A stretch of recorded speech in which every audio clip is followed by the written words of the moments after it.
যাই মাকে ডেকে বলি, মাই সব থেকে বেশি খুশি হবে। মা না, বাড়িতে তো এখন বাবাই সবকিছু করে। বাবা, ও বাবা। ও তুই এসে গেছিস? এই দেখো আমার স্কুল থেকে পরীক্ষার খাতা দিয়েছে। দেখি দেখি, তুই কি ফেল করেছিস? না না, ফেল করতে যাব কেন, আমি তো সব থেকে বেশি নাম্বার পেয়েছি। তুই ফেল করিসনি, তুই এত নাম্বার পেয়েছিস? হায় রে ভগবান, ছি ছি ছি ছি ছি। এই জন্য তোকে আমরা এত টাকা পয়সা খরচা করে স্কুলে পাঠাচ্ছি যে তুই পরীক্ষায় এত এত নাম্বার পাবি?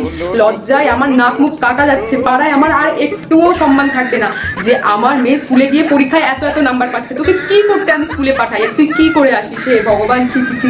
আমি সব থেকে বেশি নাম্বার পেয়েছি বলে তুমিও খুশি হলে না?